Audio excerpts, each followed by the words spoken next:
అచ్చ తెలుగు విద్యార్థితో తెలుగు రాష్ట్రాల first rank నారాయణదే.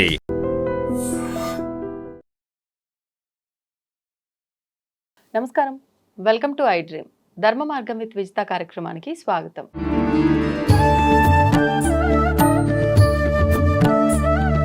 నమస్కారం అమ్మా. నమస్తే అమ్మా. శ్రీమాత్రే నమః. అమ్మ, మామూలుగా మనం మాట్లాడుకుంటూ ఉంటాం వాస్తు దోషాల గురించి. వాస్తు దోషం అంటే ఇంటి వాస్తు కరెక్ట్గా లేకపోతే కనుక రకరకాల ఇబ్బందులు వస్తాయి అని చెప్పి అంటూ ఉంటాం. అయితే ముఖ్యంగా ఈ వాస్తు దోషము అంటే ఇల్లు నిర్మాణం జరిగేటప్పుడు ఆ కట్టడంలో వచ్చే దోషాలైనా, లేదు అంటే ఇల్లంతా మనం చక్కగా వాస్తు ప్రకారంగా కట్టాము, కానీ ఇంట్లో మనం డెకరేషన్ కోసం కొన్ని రకాల వస్తువులు వాడుతూ ఉంటాం, బొమ్మలు అని రకరకాలుగా. అవి కరెక్ట్గా పెట్టే ప్లేస్లో పెట్టకపోవడం వల్ల కూడా వాస్తు దోషాలు వస్తాయా? వాటి గురించి ఒక వివరణ ఇవ్వండి. తప్పకుండా. అంటే స్థలాన్ని కట్టినప్పుడు ఖచ్చితంగా వాస్తు ప్రకారం కట్టకపోతే అది మేజర్గా, అంటే ఏదైనా చూడండి, మనకి పునాది నుంచి కరెక్ట్గా రాకపోతే ఇంకా అది మారదు. పుట్టుకతో వచ్చిన గుణాలు కొన్ని మళ్ళీ పోతే కానీ పోవంటారు కదా. అలాగే బేసిక్గా ఒకసారి దెబ్బతిందానికి ఫౌండేషన్ పోయింది అనుకోండి, అది ఇంకా బిల్డ్ అవ్వదు. ఓకే. సో బిల్డ్ అయ్యే అవకాశం ఎప్పుడు ఉండదు. అందుకే ఒకసారి స్థలాలు కొన్నాక, ఇల్లు కట్టాక, మాకు ఇంట్లోకి వచ్చాక అన్ని ప్రాబ్లమ్స్ వచ్చాయంటే జనరల్గా ఆ ఇల్లు అమ్మాయిని చెప్పేస్తాం. అంతే, అమ్మేసేయండి అని చెప్తాను. ఎందుకంటే ఎన్ని రిపేర్ చేసినా ఒకసారి గడపకి అమ్మవారికి పెట్టి పూజ చేసి ఈ గడప మనది అని చెప్పి పూజ చేశాక ఆ గడప మంచి ఇస్తుందో చెడు ఇస్తుందో మనం ఏం చేయలేం. Okay okay. దాన్ని మార్చి దాన్ని చేయడం కంటే అది అమ్మేయడం బెటర్. ఒకటి. రెండో ఆప్షన్ ఏంటంటే మళ్ళీ దాన్ని డిమాలిషన్ చేసేసి, అంటే మొత్తం పడగొట్టేసి మొత్తం స్థలాన్ని శుద్ధి చేసేసి స్థలంలో ఉన్న ఎనర్జీస్ అని చెక్ చేసుకొని మళ్ళీ ప్రారంభం చేయడం. పెద్ద పని, చాలా పెద్ద పని. అంటే కొన్ని స్థలాలన్నా మనకి ఆ స్థలంలో ఉన్న అభివృద్ధి ఏంటంటే ఇళ్ళకు పనికిరావు, వ్యాపారాలు పనికి వస్తాయి, కొన్ని హాస్పిటల్స్ పనికి వస్తాయి. ఇప్పుడు మీకు ఒక విషయం తెలిస్తే, మన కేర్ హాస్పిటల్ ఉంది ఇప్పుడు బంజారాస్. ఒకప్పుడు అది ఒక రెస్టారెంట్ హోటల్, భాస్కర్ ప్యాలెస్ అని పేరు ఉండేది. అది దాంట్లో అంతా రూమ్స్ గేమ్స్ అన్నీ ఉంటాయి. ఎప్పుడు డల్ అయిపోయి వాళ్ళు దాన్ని నడపలేక ఇబ్బంది పడి తర్వాత దాన్ని వేరే వాళ్ళకి ఇవ్వడం, కేర్ వాళ్ళకి ఇచ్చేయడం, అది ఇప్పుడు హాస్పిటల్ దినదిన అభివృద్ధి అవుతుంది. అంటే ఆ స్థలం కోరుకునేది ఏంటంటే, అక్కడ ఆ స్థలంలో ఉన్న నెగిటివ్ ఎనర్జీ ఏంటంటే రోగాలు, ఏడుపులు, రాక్షసత్వం కోరుకున్నది. సో రోజు ఏడుస్తూ ఉంటారు కదా, ఏదో ఒక ప్రమాదం జరుగుతూనే ఉంటుంది కదా, ఏదో ఒక ప్రమాదంతో ఎవరో ఒకరు చనిపోవడమో ఏదో జరగడం అవుతుంది. ఆ స్థలం కోరుకునేది ఏంటంటే ఏడుపు. సో ఏడుస్తూ ఉంటే దానికి హ్యాపీ అనమాట. అది ఒక్కొక్క భూమికి అలా తత్వం ఉంటుంది. ఈ భూమి తత్వం అనేది పూర్వం మనకి ఎలా నిర్దేశించేవాళ్ళం అంటే, ఒక స్థలం చూసాక ఆ స్థలంలో కాసేపు ఆవును వదిలేస్తే ఆవు 10 నిమిషాలు ఉండదు, అలా నెగిటివ్ ఎనర్జీ ఉన్న చోట వెంటనే బయటకు వచ్చేస్తుంది. అలా ఆవు బయటకు వచ్చేస్తుంది అని అంటే ఇంకా ఆ స్థలం ఇంటికి పనికి వస్తుంది అనేది నమ్మకం ఉండేది కాదు. గుడికి కానీ ఇంటికి కానీ ఆవు ఉంటేనే కట్టేవాళ్ళు. పిల్లిని కానీ కుక్కను వదిలేస్తే పిల్లి మొత్తం ఉందంటే నెగిటివ్ ఎనర్జీ అని అర్థం. కుక్క మొత్తం ఒక హాఫ్ డే ఉండి వచ్చేస్తుంది అంటే వ్యాపారం పనికి వస్తుంది అర్థం. పిల్లి మొత్తం కూర్చుంది అక్కడే అంటే ఫుల్ నెగిటివ్ ఎనర్జీ, అంటే హాస్పిటల్స్ కట్టచ్చు, పెట్రోల్ బంక్ కట్టచ్చు, ఇలా నిర్ణయించేవాళ్ళు స్థలాల్ని. అంటే వాస్తు అప్పుడు అది తెలిసేది కాదు కదా, వాస్తు ఇలా చూడాలనేసి. సో స్థలాన్ని నిర్ణయం ఇలా ఉండేది. ఇది కాకుండా కొంతమంది విజ్ఞులు ఏం చేసేవాళ్ళంటే, ఒక మధ్యలో స్థలాన్ని కాస్త తవ్వి నవధాన్యాలు వేసేవాళ్ళు, వేసి మట్టి వేసేవాళ్ళు. మట్టి వేసేసి కొన్ని నీళ్లు కొన్ని పాలు పోసి వదిలేసేవాళ్ళు. ఆ మట్టిని అంటే ముద్ద చేసేసి వదిలేసేవాళ్ళు. ఒక 9 రోజుల తర్వాత చూస్తే ఏ ధాన్యం బయటికి వస్తుందో దానికి కట్టేవాళ్ళు. ధాన్యం వడ్లు వచ్చాయి, బయటికి బాగా వచ్చాయంటే ఇళ్ళకి పనిచేస్తుంది, మానసిక ప్రశాంతత ఉంటుంది. ఇంట్లో కడితే ఈ ఇంట్లోకి ఎవరు వచ్చినా మహాలక్ష్మిలాగా అందరూ ప్రశాంతంగా ఉంటారు, ఇది మహాలక్ష్మి భాగ్యాన్ని ఇస్తుందని చెప్పి కట్టేవాళ్ళు.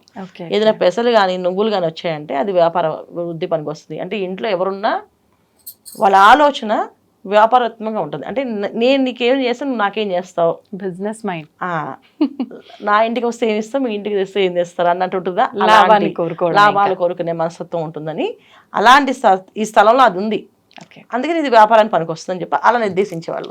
ఇంక ఇవాళ మనకి వాస్తు చూడడం వచ్చింది, వాస్తు ఎలా చేసుకోవాలో వచ్చి దానికి తగ్గ ఎనర్జీ ఆరా స్కానర్స్ వచ్చాయి, దాంట్లో చెక్ చేసుకోవచ్చు. ఇలా ఎన్ని విధాలు వచ్చాయి కనుక ఇప్పుడు మనం స్థలాన్ని నిర్ణయం చేసుకోవచ్చు. ఇది ఇల్లు కట్టే విధానం. ఇప్పుడు మన ఫ్లాట్స్, అపార్ట్మెంట్స్కి వచ్చేసరికి అపార్ట్మెంట్లో మన చేతుల్లో ఉండదు.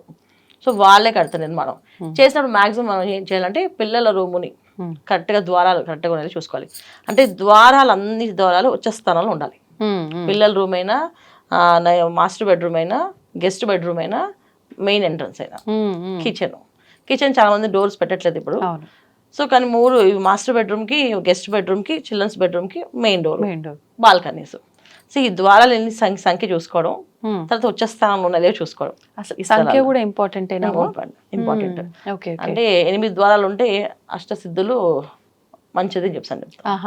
9 ద్వారాలు ఉండకూడదు మరి. సో 10 ద్వారాలు ఉండొచ్చు, మళ్ళీ అది దశ తిరుగుతుందని చెప్పి అంటారు. అలా 11 ఉండకూడదు, మళ్ళీ 12 ఉండాలి, మళ్ళీ 14 ఉండాలి. ఇలాగే ద్వారాలకు చూసుకోవాలి. సో ఇలా మన అపార్ట్మెంట్స్ వచ్చినప్పుడు ఏంటి, ఇప్పుడు ఆల్రెడీ కట్టేస్తారు వాళ్ళ స్థలం మీద, అందుకని మన ఫ్లాట్లో ఫస్ట్ ద్వారాలు ఎక్కడైతే ఉన్నాయో చూసుకోవడం. రెండోది కలర్స్, కబోర్డ్స్. ఈ కబోర్డ్స్ ఏంటంటే వాటర్ ఎలిమెంట్ మనం చూసుకునేటప్పుడు ఏమవుతుందంటే చాలా వరకు ఆగ్నేయం కిచెన్లో ఎక్కువ కలర్స్ కాంబినేషన్స్ పెట్టేస్తారు. లైట్ కలర్స్ పెట్టకూడదు, అక్కడ డార్క్ కలర్స్ పెట్టుకోవాలి. కిచెన్లో మాత్రం డార్క్ ఉండాలి, ఎందుకంటే అది మనకి అక్కడ అగ్నితత్వం, అగ్ని సంబంధించినవి పెట్టాలి. పిల్లల రూమ్లో వచ్చినప్పటికి వాయుతత్వం సంబంధించింది, అంటే లైట్ కలర్స్ వేయాలి. కానీ పిల్లలకి ఏం చేస్తాం, పిల్లలకి ఇష్టమని pink, blue colour, violet colour వేసేస్తుంటారు పిల్లలకి. అందువల్ల పిల్లలు డ్యామేజ్ అవుతుంటారు. సరిగా నిద్రపోరు, సరిగా తినరు, సరిగా మాట వినరు, మొండితనం పెరుగుతుంది. సో అక్కడ వాయువు రూమ్ కదా, సో వాయుతత్వం అంటే లైట్ కలర్స్, వాటర్ కలర్స్ లో కాంబినేషన్ లో ఉండాలి అది. అప్పుడు పిల్లలు మనం చెప్పిన మాట వింటారు, మనం ఏం చెప్తా చేస్తారు. వాళ్ళు నచ్చడిగా బొమ్మల డిజైన్లు ఉన్న బెడ్షీట్లు వేయడం, బొమ్మల డిజైన్ ఉన్న ఫ్యాన్స్ పెట్టడం, వాళ్ళకి పెయింటింగ్స్ వేసేయడం, ఇవన్నీ కూడా తెలియకుండా చేసిన తప్పులు. సో వాళ్ళు నచ్చిన వేయచ్చు, కానీ లైట్ కలర్స్ లో వేయాలి. అంటే వాస్తు ఎక్కడ ఎఫెక్ట్ అవ్వకూడదు చేస్తున్నప్పటికీ, అంతే. దాని ఎనర్జీని మనం తెచ్చుకోవాలి. సో ఇప్పుడు మాస్టర్ బెడ్రూమ్, ఖచ్చితంగా మాస్టర్ బెడ్రూమ్ లో వీళ్ళు అన్ని కూడా వాడేవి అన్ని కొన్ని నైరుతి సంబంధించినవి కొంచెం డార్క్ కలర్స్ కాకుండా లైట్ కలర్స్ లోనే వేసుకోవాలి. కానీ చాలా మంది ఏంటంటే ప్యూర్ లైట్ వేస్తారు, అది చాలా డేంజర్. కొంచెం డార్క్ ఉండాలి అక్కడ, లైట్ గా కొంచెం లైట్ డార్క్ ఉండాలి, లైట్ ఎల్లోయిష్ కలర్ ఉండాలి. ఎల్లో కాంబినేషన్స్ లో వాల్స్, ఒక లైట్ కలర్స్ లో డార్క్ కలర్ లో ఎల్లో కాంబినేషన్ వేసుకోవాలి. అలా వేసుకోవడం వల్ల కొంచెం ప్రశాంతంగా ఏదైనా సమస్య వస్తే ఇద్దరు డిస్కస్ చేసుకోగలుగుతారు, లేకపోతే ఇద్దరు పోట్లకు బయటకు వచ్చేస్తారు. ఉంటే టూ మచ్ ఇద్దరు పాజిటివ్ ఉంటారు, లేదా టూ మచ్ గా ఇద్దరు నెగిటివ్ ఉంటారు లైట్ కలర్స్ వేస్తే. సో ఇవి చూసుకోవాలి ఎప్పుడు కూడా. ఇంకా వస్తువుల విషయంలో తీసుకుంటే బీరువా నైరుతిలో పెట్టుకోవాలి. దాని ప్లేస్ లేదని చెప్పి దాన్ని ఎక్కడో దగ్గర పెట్టేస్తుంటారు, అది డేంజర్. నైరుతిలో బీరువా పెట్టాలి, బీరువా ఉంటే, లేదా బీరువా ఉండే ప్లేస్ లాగా నైరుతిలో ఒక బీరువా కట్టాలి, అంటే అల్మారా టైప్ లో. ఖచ్చితంగా చాలా మంది ఏంటంటే ఆ బీరువాలు తీసేసాం కదా ఇప్పుడు ఏం అవసరం లేదు ఇంకా అని చెప్పేసి అని చేస్తుంటారు. ఖచ్చితంగా చేయకూడదు. నైరుతిలో ఒక బరువైంది కొంచెం ఇలా కొంచెం ఎత్తొచ్చి అలా ఒక అలమరా పెడితే ధనం నిలబడుతుంది, పాజిటివ్ ఎనర్జీ ఫామ్ అవుతుంది. సో నెగిటివ్ ఎనర్జీని బయట పంపిస్తుంది. ఖచ్చితంగా ఉండాలి అలమరా, ఇది పెట్టుకోవాలి. ఇది ఈ విధంగా చేసుకుంటే బాగుంటుంది చక్కగా. అంటే వస్తువుల నిర్మాణంలో మనం చూసుకోవాల్సింది. హాల్ ఎప్పుడు కూడా విశాలంగా ఖాళీగా వదలాలి. సో హాల్ వదిలేసినప్పుడు ఏంటంటే మధ్యస్థానంలో వదిలేసి సోఫాస్ గిఫాస్ అని ఒక వారకు వేయాలి, సైడ్స్ వేసుకోవాలి. చాలా వరకు ఏంటంటే సెంటర్ లో వేస్తారు, ఇటు అటు ఖాళీ వదిలి సెంటర్ మంచి బాగుంటుంది, సెంటర్ లో బాగుంటుంది, ఇటు వెళ్తాం కదా ఇలా వేస్తానే, అలా వేయకూడదు. ఈ హాల్ మొత్తం నిర్మాణం చక్కగా వదిలేస్తే నాభిస్థానం ఎప్పుడైతే ఖాళీ ఉంటుందో ప్రశాంతంగా ఆలోచిస్తారు ఇంట్లో ఉన్న వాళ్ళందరూ. అంటే ఏ పని చేయాలన్నా మానసిక ప్రశాంతం ఉంటుంది వాళ్ళకి. ఇప్పుడు ఎవరికైనా మనసు బాగుంటే ఏ పనైనా సాధించగలరు, మనసే బాగాలేదనుకోండి ఇంకేం చేయలేరు. సో ఎప్పుడైతే ఈ హాల్ డెకరేషన్స్ తో నింపేస్తారో వాళ్ళు క్లమ్జీగా అయిపోతుంది. అంటే అసలు హాల్ డెకరేటివ్ ఐటమ్స్ ఏమి పెట్టకూడదు అంటారా? హాల్ ప్రశాంతంగా ఉండాలంటే ఫోటో ఫ్రేమ్స్ పెడుతుంటారు కదమ్మా చాలా మంది, అవి ఫోటో ఫ్రేమ్స్ ఏంటంటే ఒక హ్యాపీ మూమెంట్స్ ఉన్నవి, వీళ్ళ ఫ్యామిలీ ఫొటోస్ ఉన్నవి, అవి ఒక సైడ్ కి డైనింగ్ హాల్ దగ్గర నుంచి పెట్టుకోవాలి. డైనింగ్ హాల్ దగ్గర నుంచి ఎందుకు పెట్టమని చెప్తాం అంటే మనం భోజనం చేసేటప్పుడు ఆ హ్యాపీ మూమెంట్స్ తలుచుకుని భోజనం చేయాలి తప్ప మాట్లాడకూడదు అని అర్థం. సో అప్పుడు అలా ఉండేవాళ్ళు, ఇలా చేసేవాళ్ళు, సరదాగా ఉండేది అని చెప్పి అలా చూసుకుంటూ ఆ మెమరీస్ మనము నెమరు వేసుకుంటూ భోజనం చేయాలి తప్ప డిస్కస్ చేస్తూ భోజనం చేయకూడదు అని చెప్పి అలా పెట్టేవాళ్ళు ఫొటోస్. పిల్లల రూమ్ లో వాళ్ళకి దక్షిణామూర్తి ఫోటో కానీ సరస్వతమ్మవారి ఫోటో కానీ పెట్టాలి. వాళ్ళ ఫొటోస్ కంటే ముందు ఈ అమ్మవారి ఫొటోస్ కానీ స్వామివారి ఫోటో కానీ చూడాలి. వాళ్ళు చూస్తే పొద్దున్న లేస్తే వాళ్ళు చదువు మీద శ్రద్ధ, ఆసక్తి, పట్టుదల ఇవన్నీ పెరుగుతుంటాయి అట్లా. ఇంకా మాస్టర్ బెడ్రూమ్ లో వీళ్ళు పెట్టుకోవాల్సిన రాధాకృష్ణుల ఫోటో. రాధాకృష్ణుల ఫోటో పెడితే అన్యోన్య దాంపత్య జీవితం ఎప్పుడు ఎటువంటి ఇబ్బందులు రాకుండా ఉంటాయి. సో పొద్దున్న లేవగానే వాళ్ళు చూడాలి, పడుకున్నప్పుడు వాళ్ళు చూసి పడుకోవాలి, అలా ఉండాలి వీళ్ళకి. అలా పెట్టుకోవాలి ఫొటోస్. చాలా మంది ఏంటంటే రాధాకృష్ణులది వాల్ పేపర్ గా హాల్ వేసేస్తుంటారు, హాల్లో వేయకూడదు. హాల్లో వేస్తే అది ఒక విధంగా నెగిటివ్ ఎనర్జీ వస్తుంది, పాజిటివ్ ఎనర్జీ రాదు. దేవత చిత్రాల వల్ల కూడా నెగిటివ్ ఎనర్జీ వస్తుంది ఎక్కడ పడితే అక్కడ వేస్తే. అంటే అది అక్కడ ఉన్న ఎలిమినేషన్ ఏంటంటే అంటే మనం అక్కడ ఉన్న స్థాన బలం ఏంటంటే బ్రహ్మస్థానం. అంటే ఏ విషయమైనా బ్యాలెన్స్ చేసుకోగల శక్తి ఉండాలి. ఓకే.